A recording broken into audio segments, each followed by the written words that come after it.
Southern Mesopotamia, 3300 BC. Here on the banks of the Euphrates River stands a settlement larger than any the world has yet known.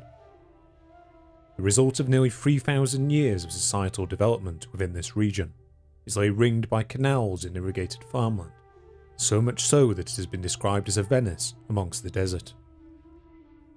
Home to some 50,000 people, it held sway over a hierarchy of smaller settlements, upon whose resources it relied for its existence. At its heart lay two great ceremonial districts, dominated by monumental temples to the gods. It is here that we see the emergence of a social hierarchy of unprecedented complexity, along with the appearance of iconography depicting elite rulers and organised worship. Alongside this all, we see the development of a sophisticated temple economy, the management of which required new record-keeping techniques, and may have even led to the birth of writing itself.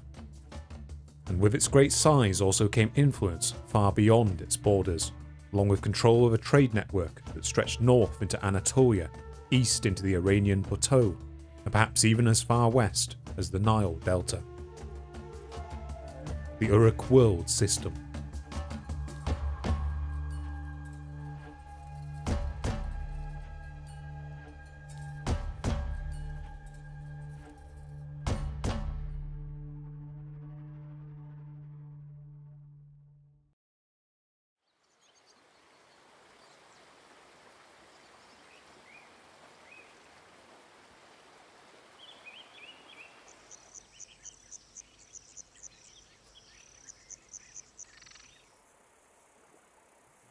In our last episode, we examined the later pre-pottery Neolithic communities of the Levant, Syria, and Anatolia. At centres throughout the Near East, we saw the slow end of the hunter-gatherer way of life, with settlements now relying on domesticated plants and animals for survival. Around the same time, ritual behaviour also began to change. Slowly people moved away from dedicated ceremonial sites such as Göbekli Tepe, in favour of ritual buildings constructed within their local settlements. From the 8th millennium BC, we saw the progressive growth in population at sites such as Cayunu in eastern Turkey and Ain Ghazal in the Levant, both of which would have held populations in the thousands. In central Anatolia, this growth culminated in the proto-city of Çatalhöyük, whose tightly packed buildings may have held as many as 8,000 people at its peak. Alongside these megasites, we also saw the development of long-range trade networks and common ritual practices, including the widespread decoration of human skulls. But these enlarged sites wouldn't last. From the beginning of the 7th millennium BC, places such as Cayunu and Ain Ghazal would slowly be abandoned, with their populations moving away to smaller settlements. Some sites persisted a few centuries longer, with Çatalhöyük reaching its peak around 6500 BC. Eventually, however, an environmental downturn seems to have spelt its end. People moved away, and new settlements were established throughout the Levant, Anatolia, and the northern stretches of Mesopotamia. And with these settlements also came new ways of living, and new forms of ritual behaviour.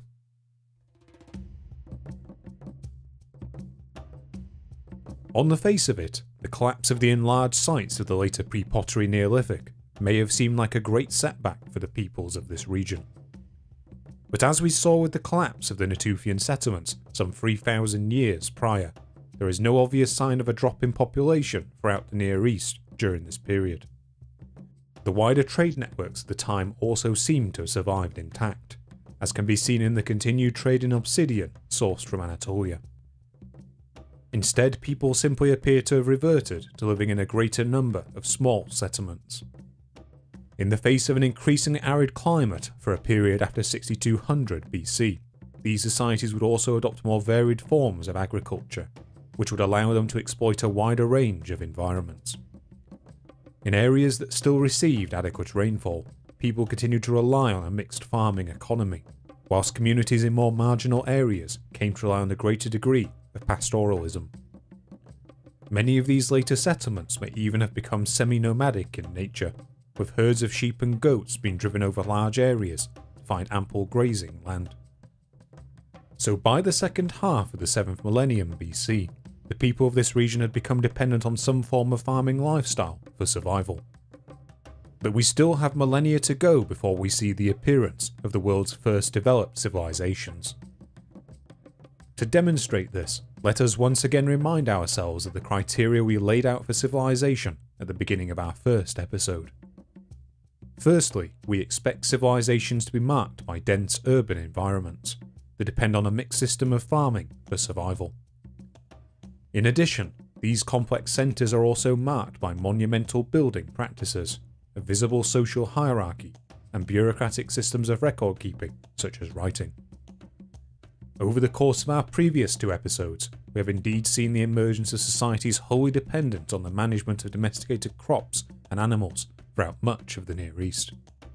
Alongside this, we have also seen the development of complicated ritual behaviour associated with death and burial, along with ample evidence of monumental building at sites such as Göbekli Tepe and Jericho.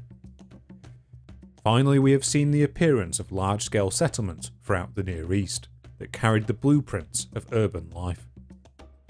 But despite all of this, the societies that we see at the end of the pre-pottery Neolithic appear to have remained largely egalitarian. Here there are no clear signs of an elite class, nor of any great division of labour between agriculturalists and more specialist workers. And beyond simple trade and exchange networks, there is as of yet no sign of any organised bureaucracy or writing. But over the course of our final episode, you will see the emergence of these last criteria in an area that has so far gone all but unmentioned in this series. The time has come for us to leave the world of the pre-pottery Neolithic behind and turn our attention to the northern reaches of Mesopotamia. For it is in this region, which now constitutes parts of modern Iraq, Syria, and the southeastern reaches of Turkey, that we see the emergence of increasingly complex societies during the 7th millennium BC.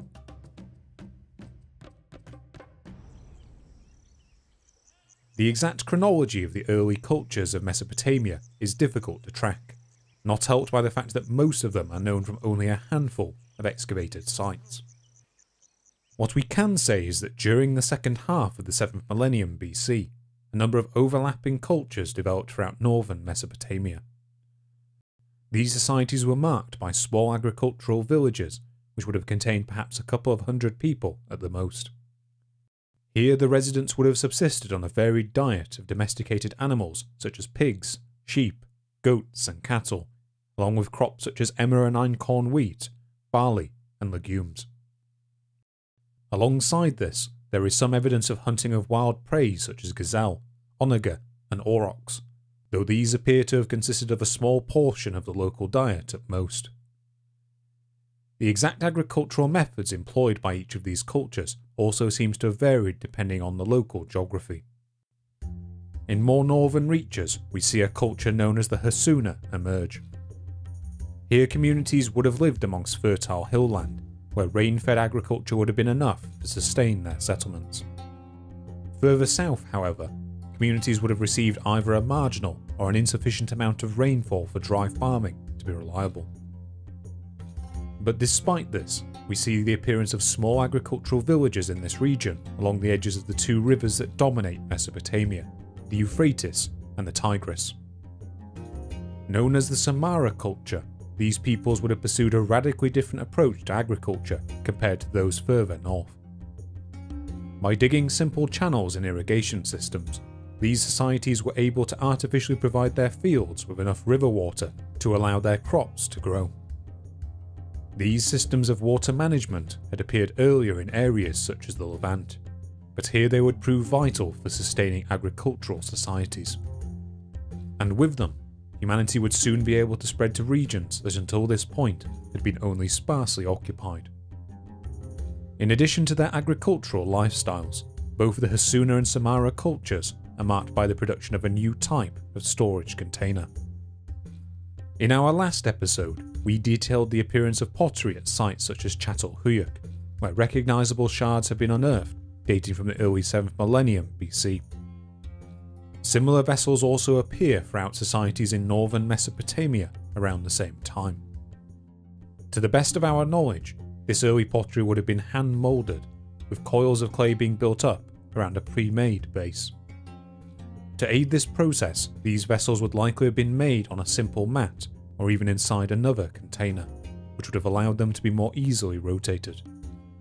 Over the millennia, these rotation aids would become more refined, eventually resulting in the emergence of simple hand or foot operated devices that would comprise the earliest pottery wheels.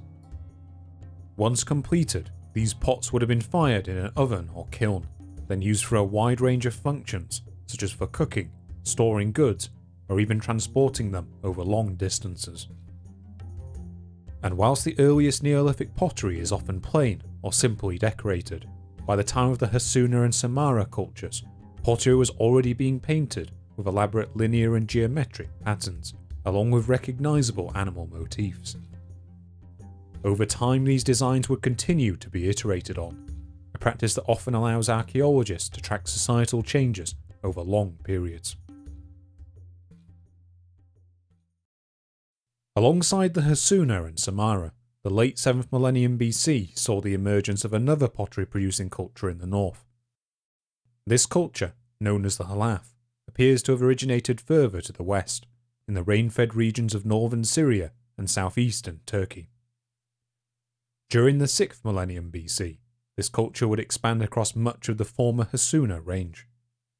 Unfortunately for us, the settlements of this culture remain more poorly excavated than later societies within the region, and as a result our understanding of Halaf society remains limited. However, we do have some evidence of distinctive local practices. For a start, it seems that many Halaf settlements were established on new land rather than at existing sites, indicating that the population of northern Mesopotamia was growing rapidly throughout this period. To the best of our knowledge, this expansion in population likely coincides with two major agricultural developments. The first of these is the appearance of draft animals and early forms of ploughs, which would have allowed for more efficient turnover of the fertile soils of these regions. The second was a possible shift in the human diet in favour of dairy products, which would have allowed these settlements to support a greater number of children at any given time. But despite this increasing population, the expansion of this culture is not marked by the widespread appearance of larger sites as seen in the previous millennium. Instead, the majority of Halaf settlements seem to have been small, widely dispersed villages, with populations perhaps in the low hundreds. These settlements are also marked by a reversion to a mixture of rectangular dwellings and larger circular buildings known as pholos, the exact use of which remains uncertain. As with the Hassuna and Samara before it, Halaf settlements are also marked by the production of intricately painted pottery, along with the continued sourcing of large amounts of obsidian from the north, with which to make tools, weaponry, and jewellery. Outside of this material culture, the exact social and ritual dynamics of Halaf settlements remain unclear. While some larger buildings do appear at these sites, there are no clear-cut examples of either elite dwellings or ritual buildings. One minor exception to this has been found at Tel Arpachia. Here a burnt building complex has been unearthed, connected to a circular pholos that has been theorised may have been the residence of a local chieftain. Another possible clue is the expanded use of stone seal stamps seen throughout Halaf villages. We mentioned these stamps briefly in our last episode, when we saw their appearance in the upper layers of Uruk. These seals were carved with simple geometric patterns and scenes, which would have left a recognisable mark when impressed into clay. Each of these patterns appears to have been associated with either an individual or group, and were used in Halaf communities to secure the lids of containers such as pots and baskets. In the case of pots, which were secured by tying a piece of cloth around their neck, a wet ball of clay could be moulded around the cord and knot, onto which the seal would have been impressed. Once dry, the contents of this pot could then not have been accessed without breaking the seal. The expanded use of these seals at Halaf settlements has been interpreted by their excavators as showing that questions of personal ownership were a growing concern amongst their occupants. One theory is that a significant portion of the population would also have consisted of pastoralists who would have spent significant time away from the village tending their flocks. In their absence, their possessions may well have been left in communal storage rooms, with clay seals being used to distinguish the owners. As for ritual behaviour during this period, we know very little. The only hint we have to go on is the presence of enigmatic figurines of headless women found at Halaf sites. Much like the Venus carvings of the Upper Paleolithic and the seated woman found at Çatalhöyük, these figurines display exaggerated female characteristics, including enlarged breasts and thighs. Archaeologists have attempted to associate these figures with signs of fertility, but this theory is far from certain. So by the end of the 7th millennium BC, agricultural societies were widespread throughout northern Mesopotamia. Until this point, however, the same cannot be said of the southern Mesopotamian plains, which appear to have remained sparsely inhabited. From around 6000 BC, however, this would change, with small agricultural villages spreading throughout the region. It is these settlements that belong to southern Mesopotamia's first known culture, the Ubaid.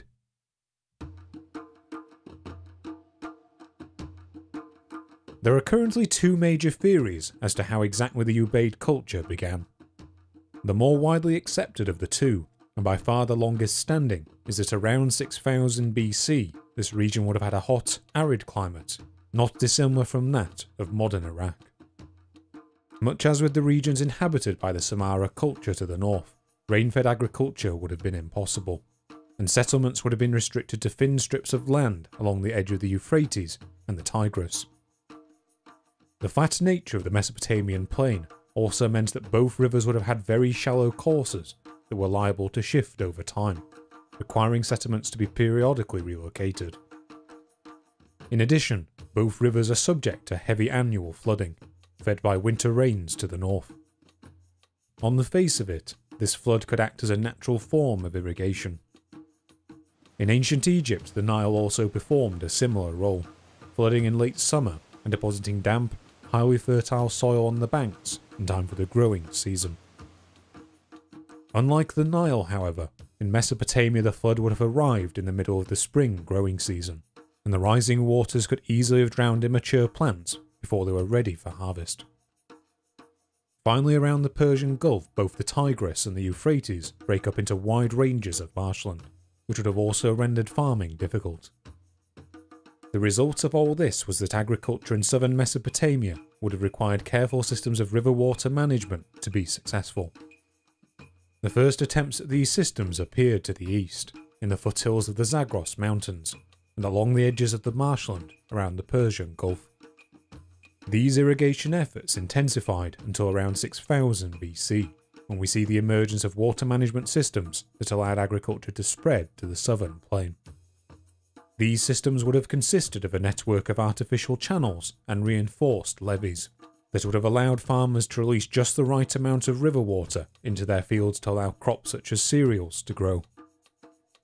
With these systems in place, the potential of the fertile soil built up by these rivers over the preceding millennia was finally unlocked. After this point, this region entered the Ubaid period, which saw the first permanent settlement established throughout southern Mesopotamia. As we covered before, this theory remains widely accepted amongst archaeologists. However, it is heavily reliant on the idea that the ancient climate of this region was similar to that of today. And indeed, in the last few decades, studies have emerged that argue against this idea.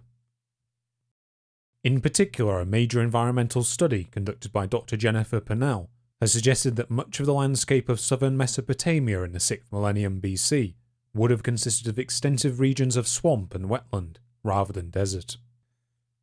Under this model, much of the rainfall patterns of this region would still have been dictated by the Indian monsoon system, with the area only drying out after this system moved southwards from the 4th millennium BC onwards.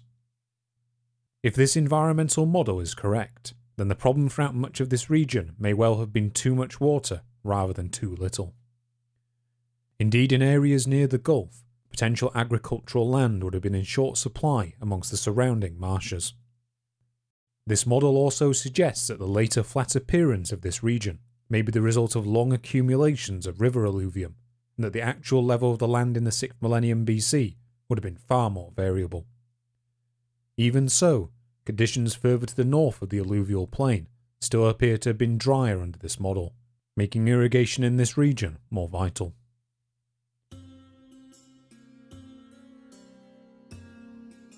If this latter model is indeed correct, then much of the early origins of agriculture within this region may need to be re-examined.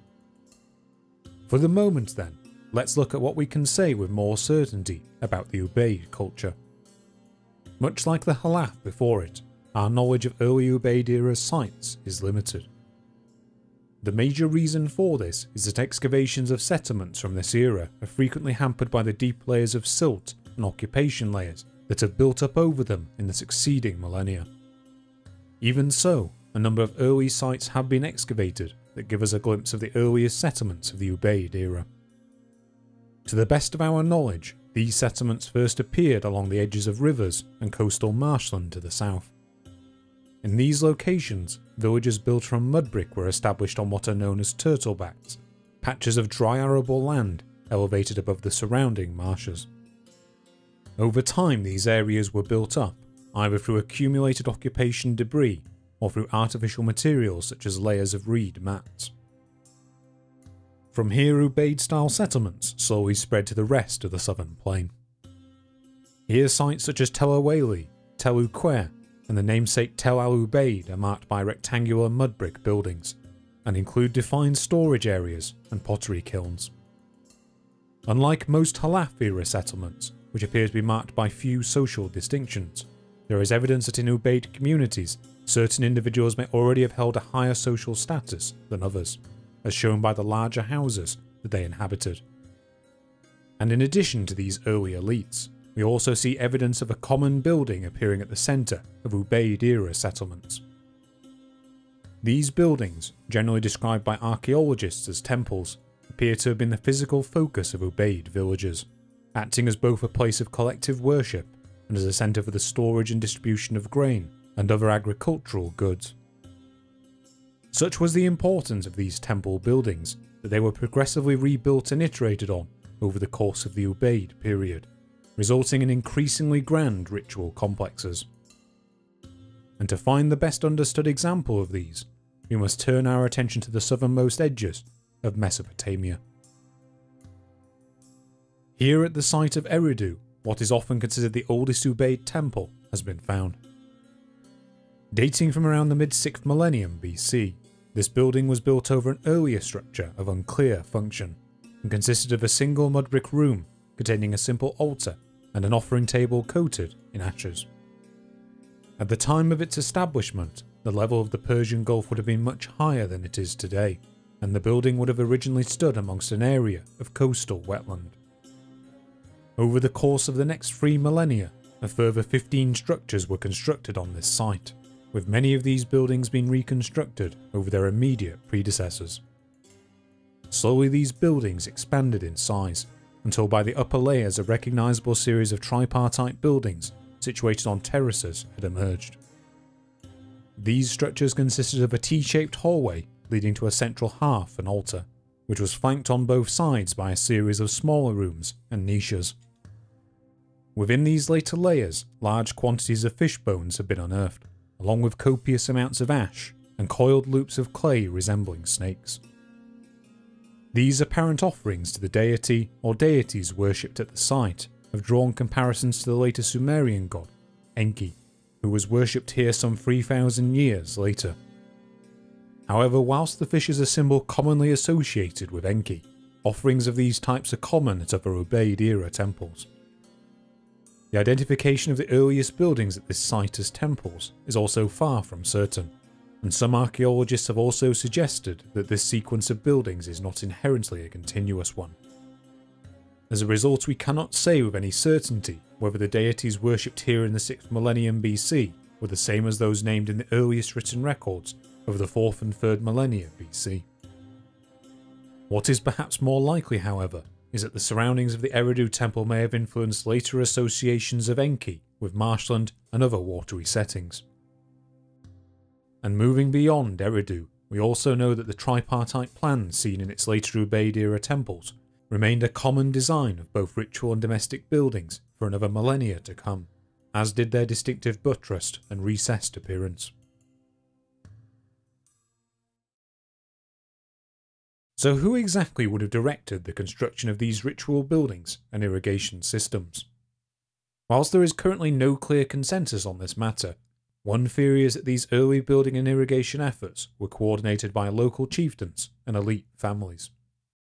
According to archaeologist Mark van der Meerup, there is evidence that at each community, one household would emerge with administrative control over the storage of grain, through which they may have derived their local power.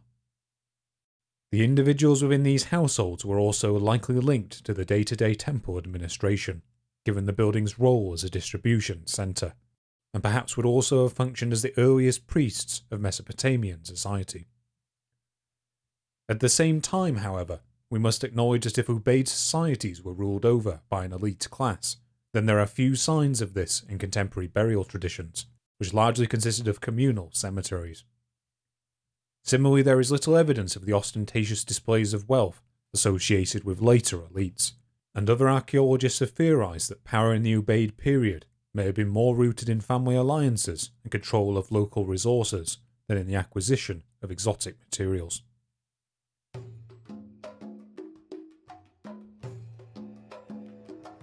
The appearance of this ubaid culture was initially restricted to the southern plain of Mesopotamia. In the north, the Halaf material culture would continue. By the end of the 6th millennium BC, it had spread throughout much of the Near East, with Halaf-style pottery being found in sites throughout the Levant to the west and areas of the Zagros Mountains to the east. Then around the middle of the 5th millennium BC, the Halaf began to give way to the ubaid, which expanded to cover much of its range in northern Mesopotamia. Whilst earlier theories cast this as a sudden takeover by ubaid peoples from the south, it is now known that in most areas this switch was a gradual one, with transitional forms of pottery appearing between the two. Around the same time, ubaid-style artefacts appear along the edges of the Zagros Mountains, including large quantities of elaborately painted pottery. Ubaid-influenced ceramics also appear on the plain of Susiana to the east during this period, including at the indigenous settlement of Susa. Finally, ubaid-style ceramics have been found at some 50 different sites along the Persian Gulf, suggesting that long-distance seaborne trade networks already existed by the 5th millennium BC. The appearance of these high-quality ceramics likely coincides with the spread of improved pottery manufacturing techniques during this period. In particular, it is thought that the ubaid period would have coincided with the emergence of the earliest forms of pottery wheel. These early wheels, or tornettes, would have consisted of simple devices rotated either by foot or hand, that would have allowed for quicker production of high-quality ceramics compared to previous hand-moulding techniques. So by the end of the Halaf and ubaid periods, we can already see many developments that would become hallmarks of Mesopotamian culture. In addition to the centralised temples of ubaid society, we see evidence of increasing use of stone seals in trade and bureaucracy throughout the region, along with developed trade networks that radiate well beyond the courses of the Tigris and Euphrates. The emergence of the earliest pottery wheels would also prefigure the emphasis on mass production seen throughout Mesopotamian society in the coming millennia. Finally, and perhaps most significantly of all, the introduction of complex irrigation and water management systems seen during this period may have made agriculture more reliable in southern regions that received inadequate rainfall. In addition to these more stable agricultural systems, these irrigation efforts may also have formed an intricate system of canals across much of southern Mesopotamia, which would have fueled mass transport of goods and commodities by boat. There is no clear break between the practices of the late ubaid period around the end of the 5th millennium BC and those of the millennia ahead.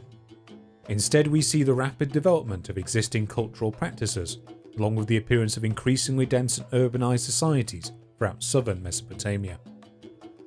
Beginning around 4200 BC, what is known as the Uruk period would be characterised by ever more intense growth in both settlement size and number throughout the entirety of the Near East.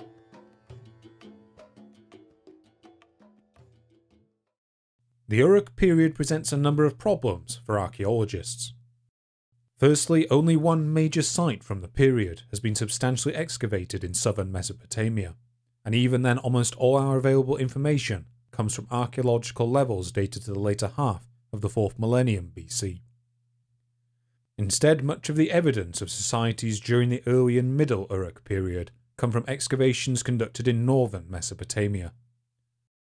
From examining these communities, along with surface surveys conducted by archaeologists throughout southern Mesopotamia, we can see that both the size and number of settlements were dramatically increasing by the end of the ubaid. The exact reasons for this expansion still remain unclear today. One argument is that from the beginning of the 4th millennium BC, the climate of Mesopotamia was becoming progressively drier, and that more and more people would have been drawn from their respective regions to larger, more economically stable settlements. At the time, these larger settlements would have still been a largely untested concept, and would have encountered significantly higher rates of disease, sanitation problems, and inequality. Even so, these sites continued to grow. By the late Ubaid, communities in northern Mesopotamia were characterized by a number of widely spaced urban centers, often surrounded by a ring of smaller settlements. By comparison, southern Mesopotamian settlements were both smaller and more equally dispersed throughout the countryside. This rapid increase in population size continued throughout the early Uruk period, with the rate of growth apparently outstripping that which could be sustained by the local population. One possibility is that either semi-nomadic peoples in the region were increasingly settling down, or that new peoples were migrating into Mesopotamia and the surrounding regions. By the mid-Uruk period, around 3600 BC, northern Mesopotamian centres such as Tel Brak and Hamukar had expanded dramatically, with Tel Brak in particular growing to an unprecedented 130 hectares in area. In central Mesopotamia, the majority of the expanding population had similarly become concentrated in 3 major centres, each of which may have covered some 30 to 50 hectares. When we look to the southernmost parts of Mesopotamia, however, we see a very different picture emerging. For it is here that we see the increasing concentration of the region's population in a single centre of unprecedented scale. Uruk.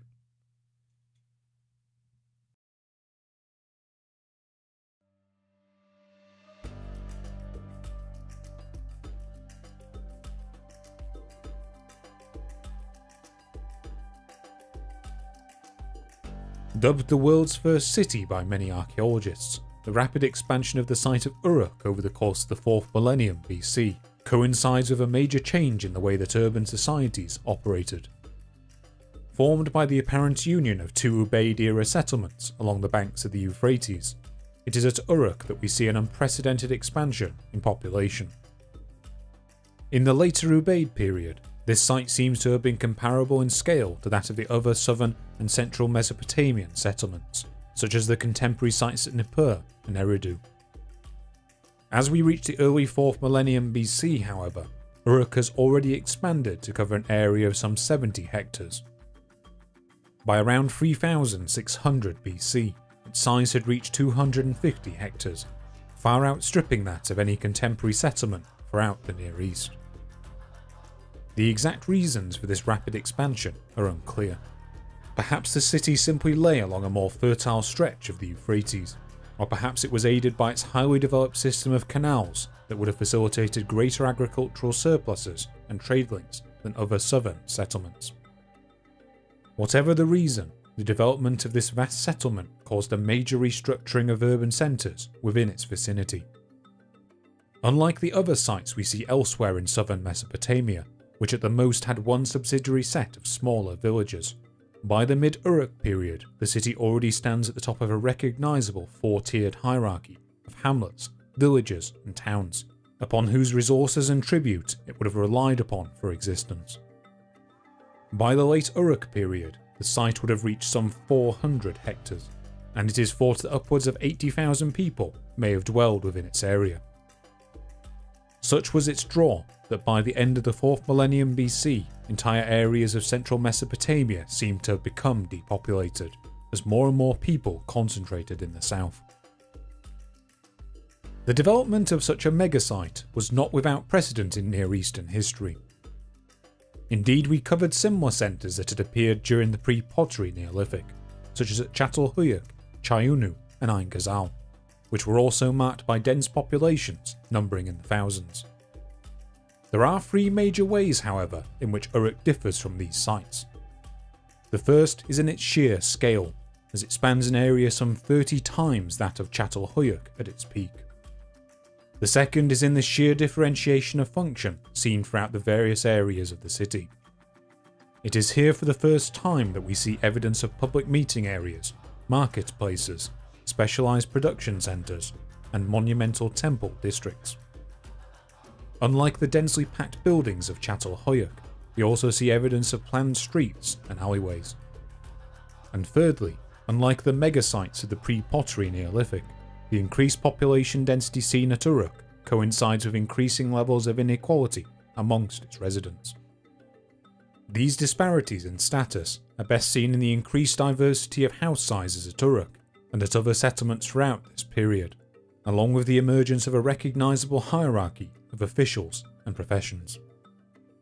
It is the combination of these factors that lead many archaeologists to distinguish Uruk from prior settlements, and to describe it as the world's first true city. So how would life in this city have operated? For a significant chunk of Uruk's early existence, the answer is that we cannot be sure. As we mentioned before, excavations of these districts have been largely limited to the later Uruk period, and the result is that we are currently in the dark about much of the city's early development and social structure.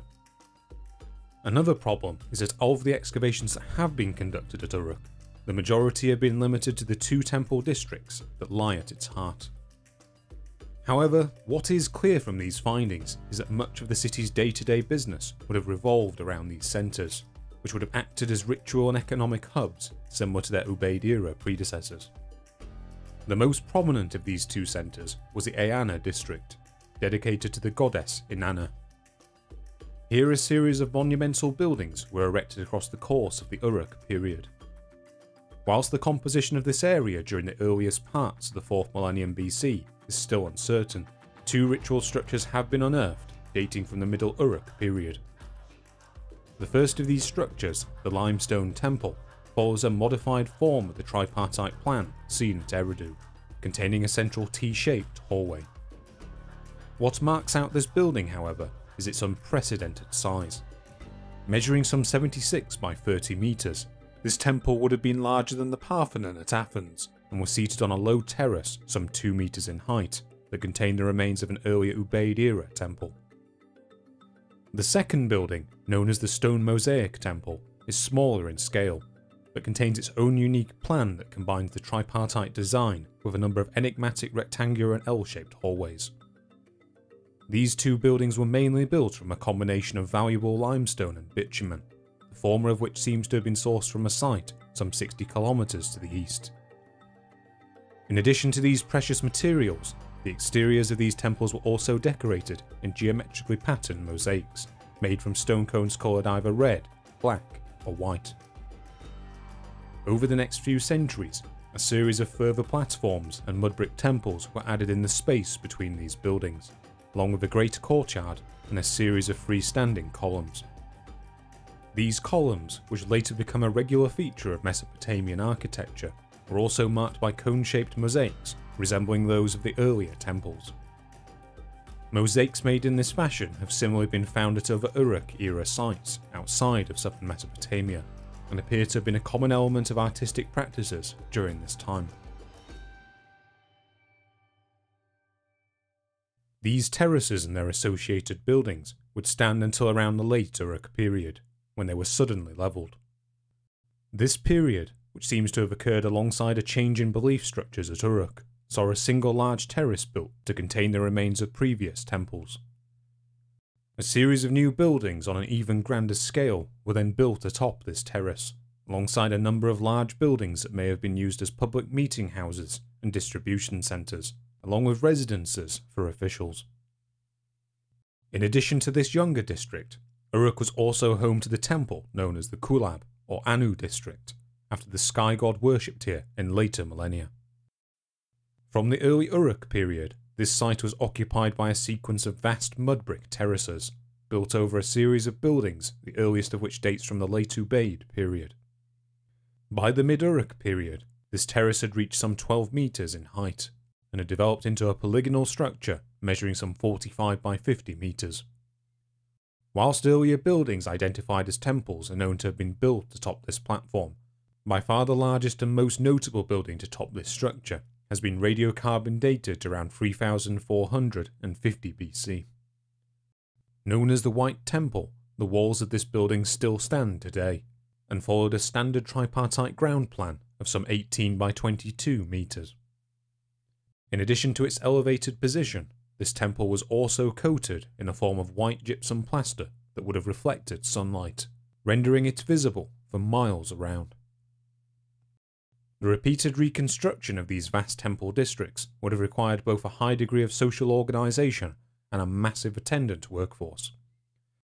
According to archaeological estimates, the construction of the larger buildings in the Ana district alone would have required some 15,000 labourers to work up to 10 hours a day for as long as 5 years.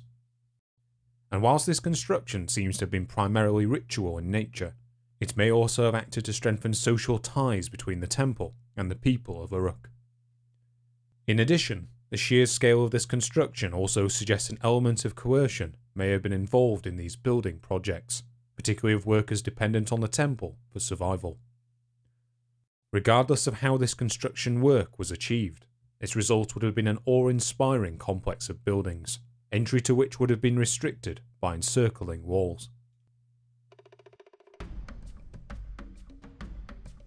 Moving beyond their ritual architecture, what would life have been like inside these temples?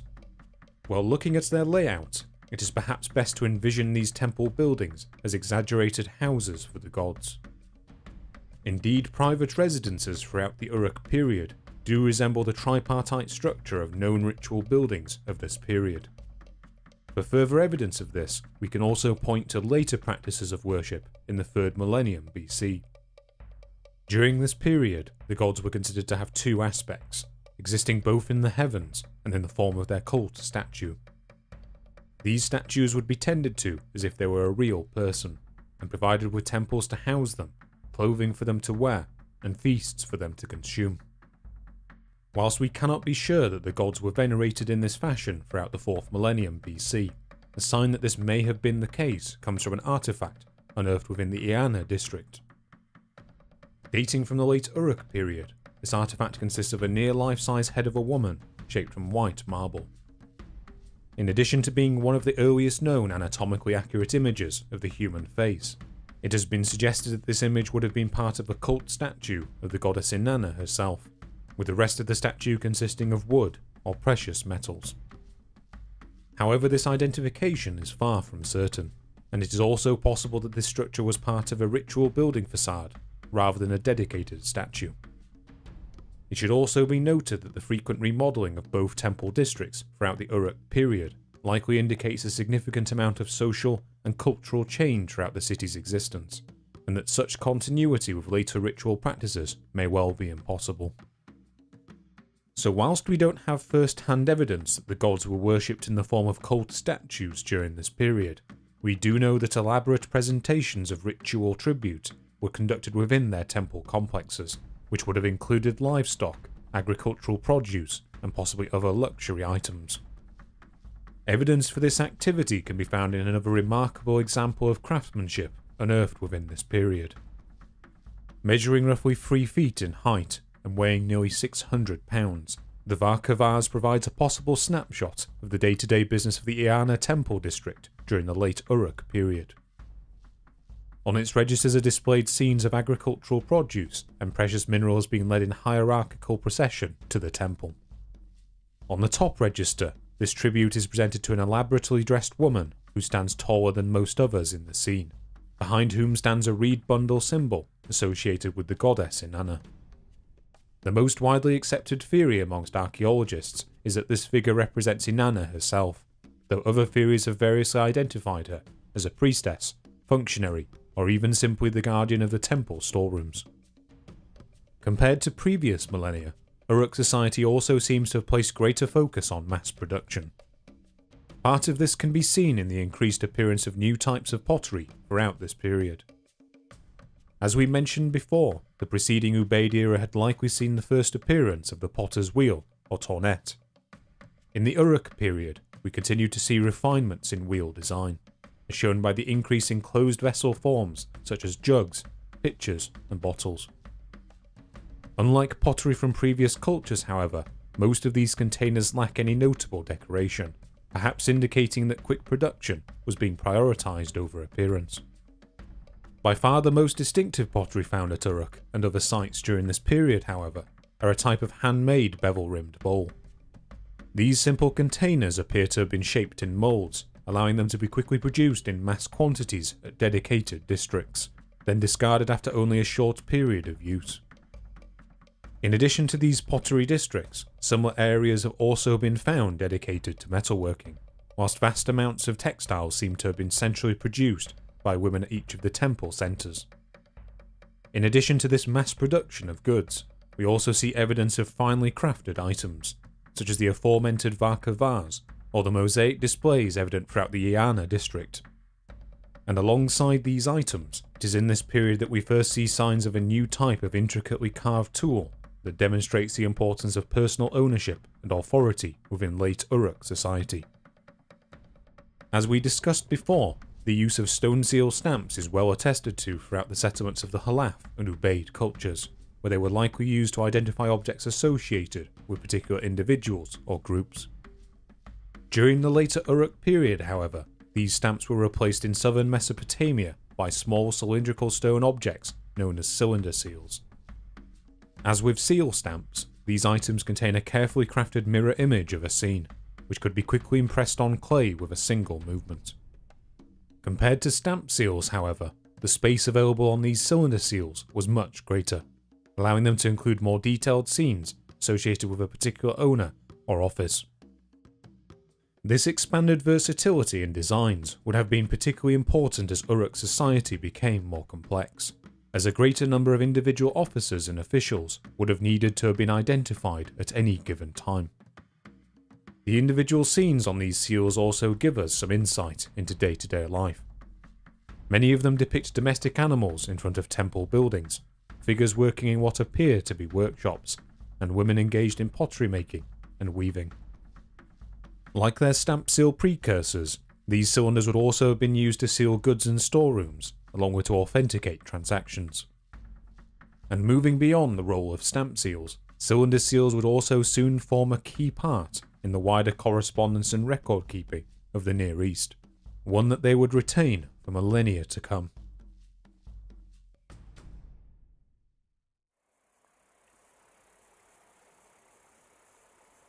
For a long time it was thought by archaeologists that these types of societal development were wholly unique to Uruk. In recent decades, however, reassessment of evidence from centres in northern Mesopotamia has shown that sites such as Tel Brak, Hamukar, Tepe Gawra, and Arslan Tepe also show signs of increasing urbanisation during the early 4th millennium BC.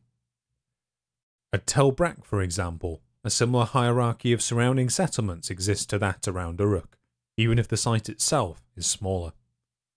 Excavations of the site have similarly found evidence of specialised use of spaces associated with early urbanisation.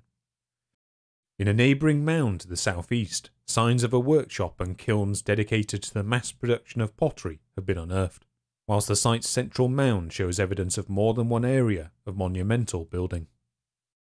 In what is referred to as the TW area, a monumental mud brick structure similar to later Ubaid temple structures has been unearthed. Later layers of this area also include a non-residential structure known as the niched building, the courtyard of which appears to have been the site of coordinated feasting. In succeeding periods, the structures around this courtyard were replaced with more domestic structures, which the site's excavator Jeff Emberling has suggested may have formed an elite residence. Finally, an even more elaborate ritual building has also been unearthed at the site, the earliest layers of which appear to date from at least the first half of the 4th millennium BC. Known as the Eye Temple, after the thousands of small idols found within its layers, It is now known that this area housed a series of buildings built on high platforms. A number of other sites in northern Mesopotamia also show evidence of urbanization during this time, including their own monumental building traditions, specialized craftsmanship, and complex administrative behavior managed through seal stamps. Moreover, the culture of the north appears to remain distinct from that of the south during this period, as can be seen in the continuance of its own pottery styles. In this area, however, there is some evidence that the shift to urbanization may have been associated with a greater degree of conflict than has yet been observed further south. Evidence of this can be found in the form of a number of mass graves unearthed at Tel Brak, dating between 3800 and 3600 BC. These graves contain dozens of bodies, many of them from healthy adults, and their disarticulated nature hints that they may have suffered violent deaths. And whilst there is currently no evidence for corresponding levels of violence in southern Mesopotamia, it should be noted that scenes of warfare often appear on Uruk-era cylinder seals, which include the taking of captives and slaves.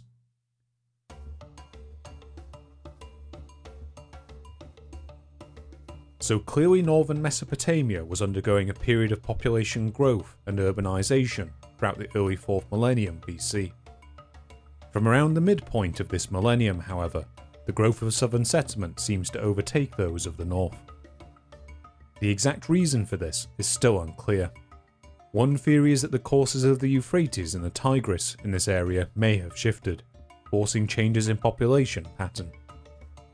Another is that the wider climate of Mesopotamia may have been growing more arid during this time, resulting in a reduction in rainfall.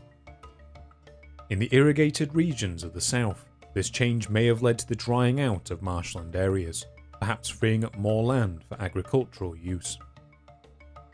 In the north, however, this drier climate may have limited the ability of cities to sustain their populations right at a time when they were growing. Around this time we see evidence of a destruction layer at Hamukar, where the settlement was suddenly extinguished by an assault marked by thousands of sling balls. The population at Tel Brak also seems to have fallen, an event that coincides with a number of major fires at the site.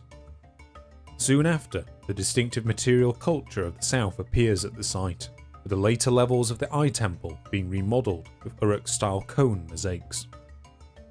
Around the same time, we also see evidence of bevel rim pottery, cone mosaics, and cylinder seals appearing at a large number of sites throughout western Syria and southeastern Turkey.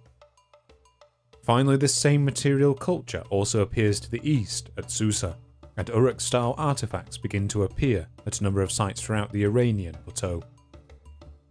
In earlier theories, it had been thought that the spread of Uruk cultural elements beyond southern Mesopotamia was the sign of an informal military empire, with the city expanding its rule by force over the other emerging centres of the Near East.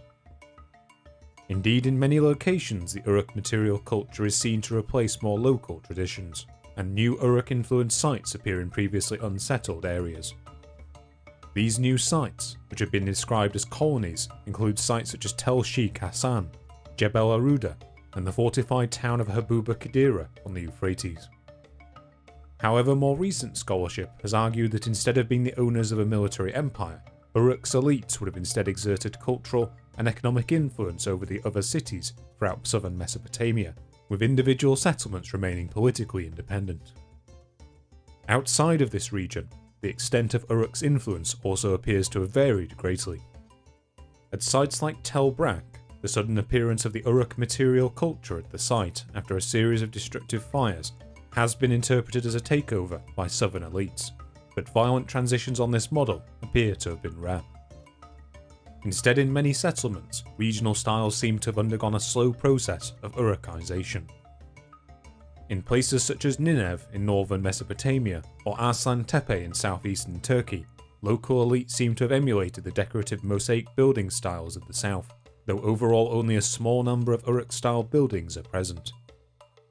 At other sites, such as Godin Tepe in the Zagros Mountains to the east, Uruk artifacts and buildings may have even been limited to a small enclave within a large indigenous settlement. Finally, some contemporary Turkish sites, such as Kinan Tepe, show no signs of Uruk-style buildings or pottery at all, despite both being present at neighbouring settlements. In light of this varying pattern of influence, a number of archaeologists have theorised that the spread of the Uruk culture was driven less by military expansionism and more by the desire of its elites to gain access to the goods available in these outlying regions, such as timber, precious stones, and metals. These theories often emphasise the supposed lack of these goods being available in quantity on the alluvial plain of southern Mesopotamia, where they would have been needed to maintain Uruk's elaborate social hierarchy and monumental building practices. Whilst their scarcity in this region is perhaps overstated, it does indeed seem that luxury items such as gold, silver, and lapis lazuli would only have been available outside of Mesopotamia. It has thus been argued that many of these colonies actually represent trade ventures by Uruk, which may have financed independent merchants and colonists with the long-term goal of broadening their access to exotic goods. There is also no reason for these colonies to have been limited to Uruk alone, and some may well have originated from the other cities of the alluvial plain. Finally, we cannot rule out the possibility that some of these ventures were unrelated to the elites of the time, and may have been the efforts of individual colonists in search of new opportunities or agricultural land. So how exactly would the elites of Uruk have kept track of the vast quantities of tribute and trade goods that they received from both their local area and their wider trade network? We've already covered the stamp and cylinder seals of this era, and how they would have been used to authenticate the ownership of individual goods and transactions. But whilst these seals were certainly an important part of administration, they had no way of containing information about the objects to which they were affixed. In order to provide such information, and to allow proper record keeping of ownership and deliveries, another tool would be needed entirely. As with so many of the hallmarks of complex societies, the emergence of writing appears to have been the consequence of a long period of development, throughout which a number of competing record-keeping systems were in use simultaneously. One of the earliest of these consists of small tokens of clay or stone that represented a particular good or commodity.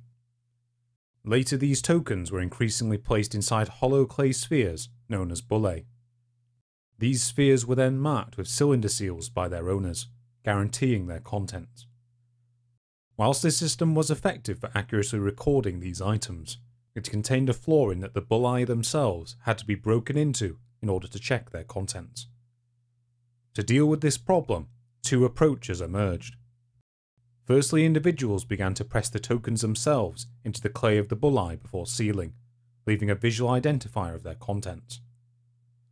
Around the same time, a separate set of solid clay tablets also began to appear at Uruk and other centres, containing lists of numerals.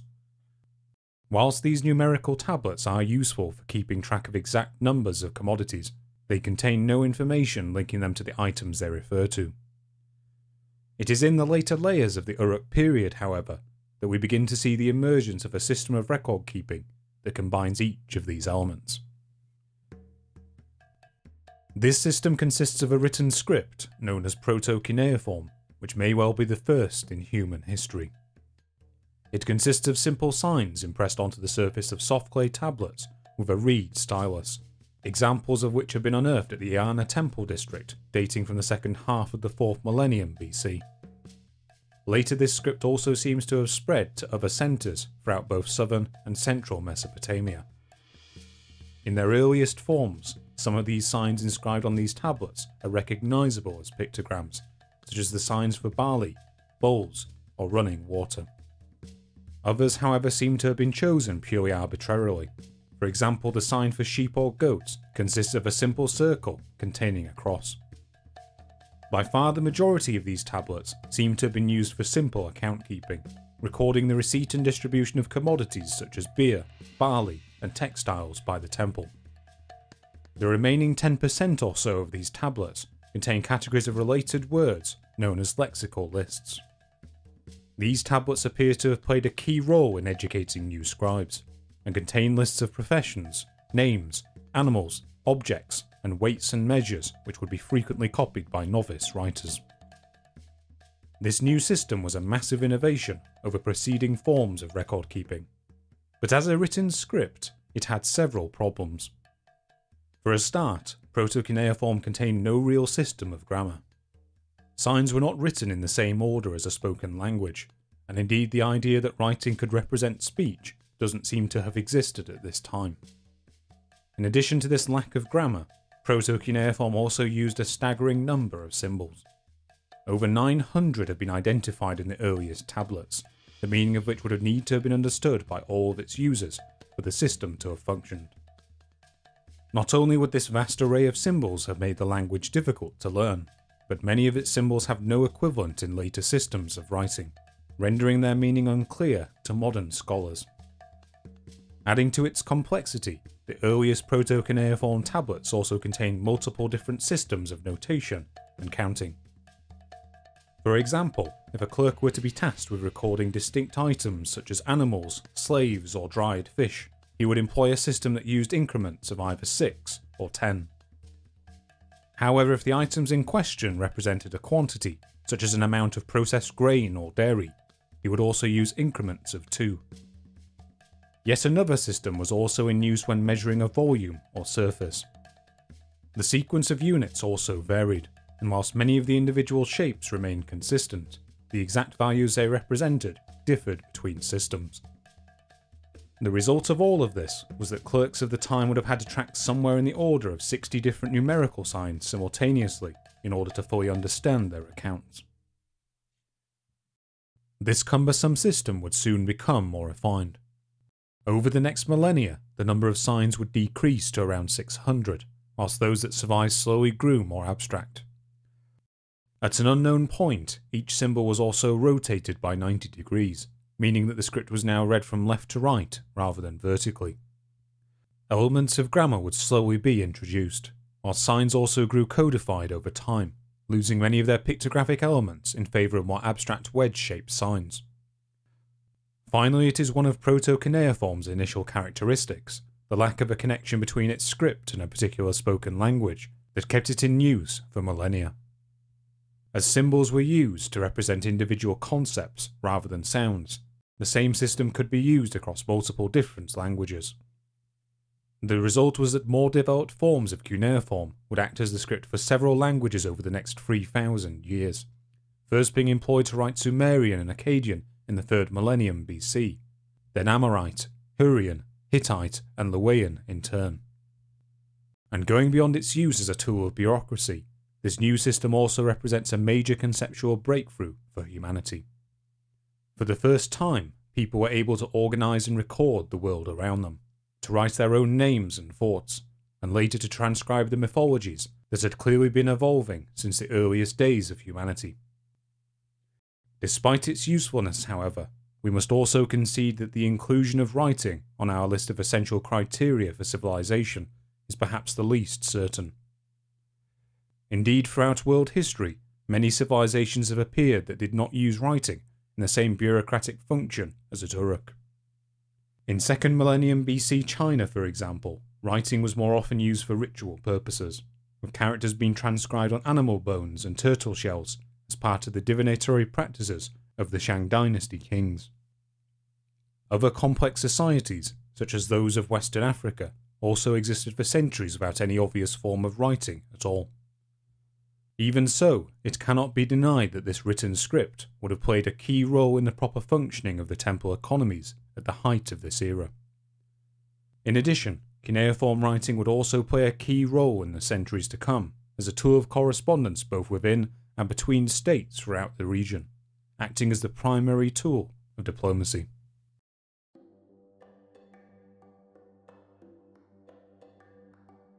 So we've now covered the building patterns, economy and bureaucracy found at Uruk in the late 4th millennium BC. But who exactly was in charge of this society? In the popular imagination, Mesopotamian societies are often identified with the kings that ruled them during the 3rd and 2nd millennia BC.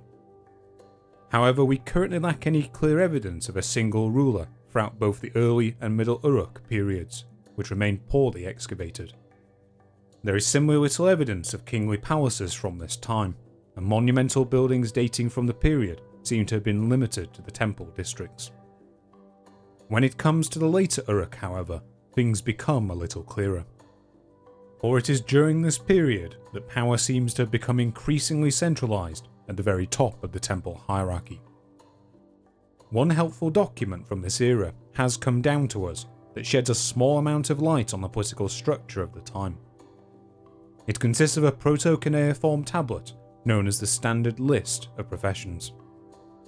This list, which seems to have been used to train scribes, was faithfully reproduced throughout the Near East until the early 2nd millennium BC, and contains what is thought to be a hierarchy of professions dating from the late Uruk period.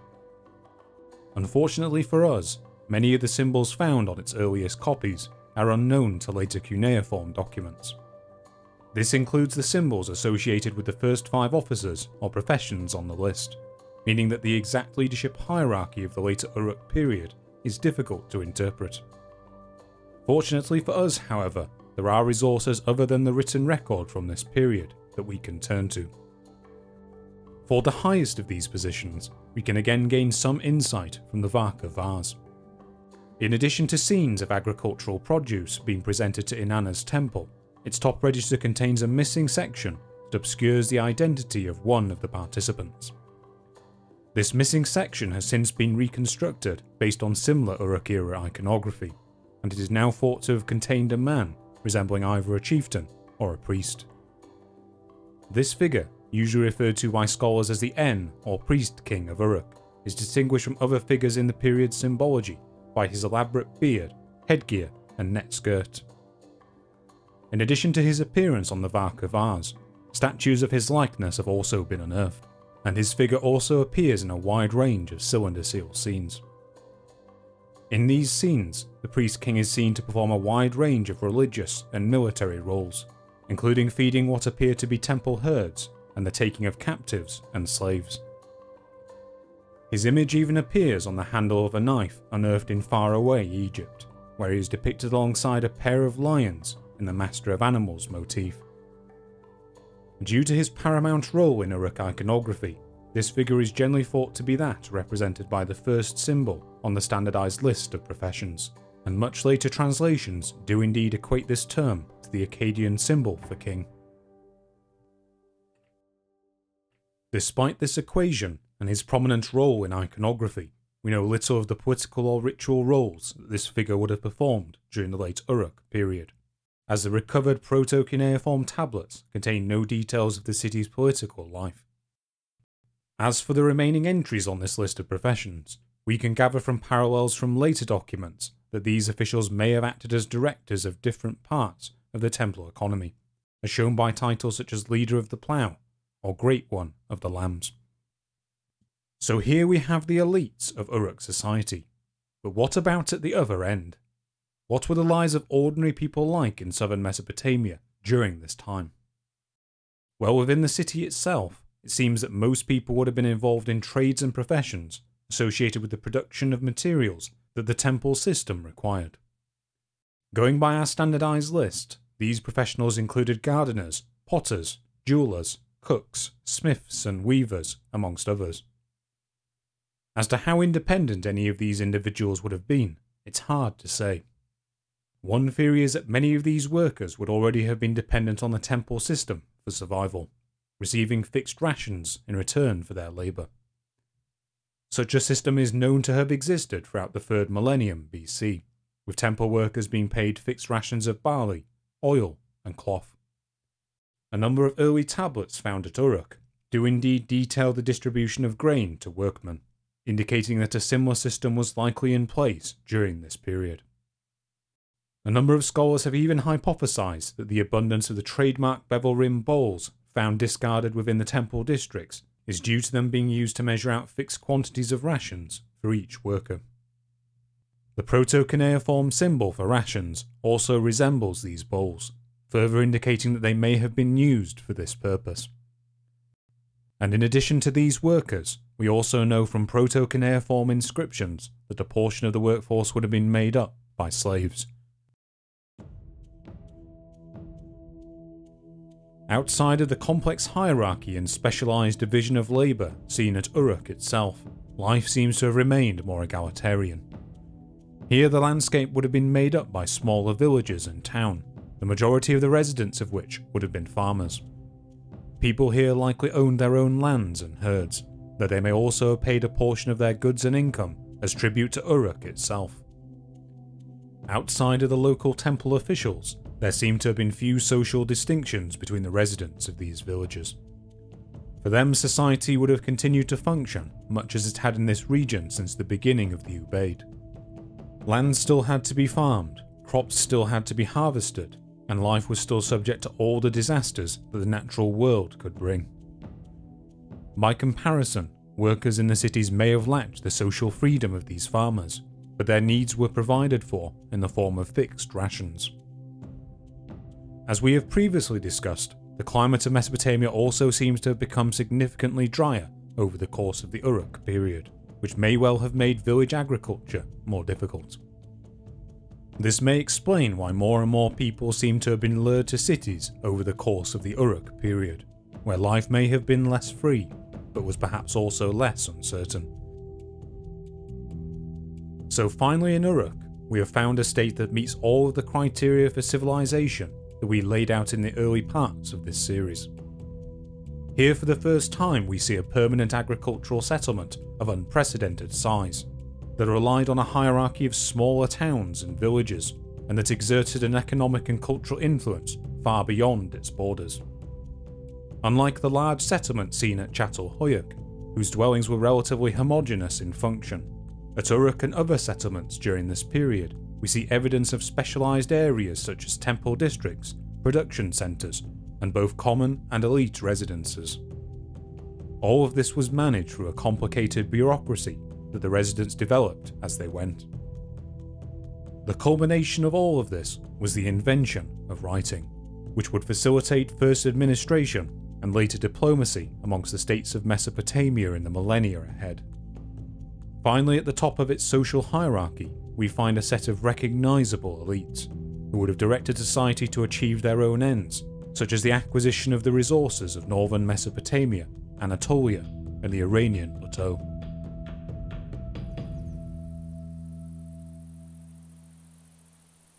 The Uruk world system came to an end around the close of the 4th millennium BC.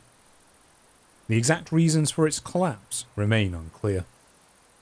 Many archaeologists have linked it to another change in the local climate, starting from around 3200 BC, which would have resulted in severely arid conditions throughout the Near East. What we can say for certain is that around the end of this period, the city itself appears to have undergone a major societal reorganisation. The elaborate temples of the Iana district were demolished, with its area being left empty for some time before new centralised buildings were constructed. The Anu district similarly underwent a dramatic alteration around 3000 BC, with a gigantic new terrace being built over the top of its older structures, little of which remains today. Around the same time, a number of Uruk-style colonies, such as Habuba Kabira, were systematically abandoned by their inhabitants, though larger population centres show no great break in population or cultural continuity during this time. To the east, the city of Susa rapidly evolved into an independent city-state based on the Uruk model. Here the residents would develop their own early system of writing, known as Proto-Elamite, which remained in use for another few centuries. From this point, Uruk's access to the trade of the Iranian plateau seems to have come to an end, as did its influence at sites in Turkey and northern Syria. In Mesopotamia itself, the distinct bevel-rimmed pottery of the Uruk period slowly disappeared, with the next 200 years being marked by the adoption of a new type of hand-painted pottery. Around the same time, cities across the Mesopotamian plain asserted their own independence, beginning a long struggle for hegemony. Uruk would remain the largest city in Mesopotamia for centuries to come, but its influence would never again reach the heights that it had once known.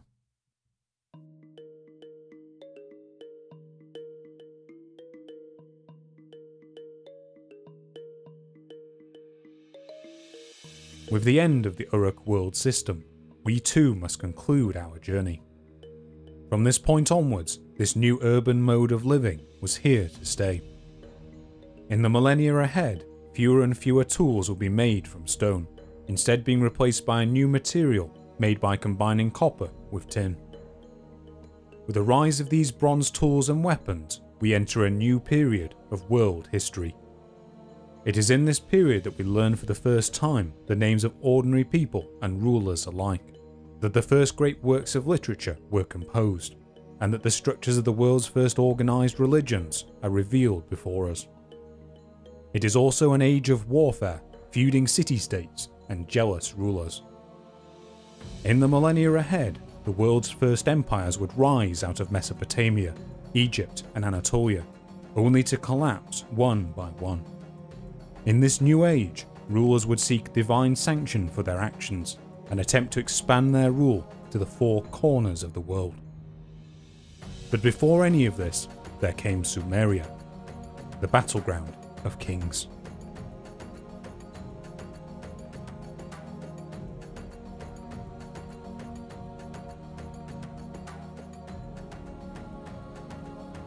Hello everybody, it's Charles here. Just wanted to say a quick thank you for watching the whole video through. Before I go today, I just wanted to say a quick thank you to a couple of archaeologists who helped me out with the production of this video, Dr. Jeff Emberling and Dr. Augusta McMahon, who were both field directors at the excavations of Tel Brak in northern Syria. You can check out more of their work in the comments section where I've listed all of my sources. In addition, if you want to keep up to date as to what's happening on this channel, I do have a Twitter account at twitter.com/the_Histocrat, and I also have a small Patreon, so if you'd like to support the channel, head over to patreon.com/thehistocrat. Thank you to everyone who's pledged on there so far.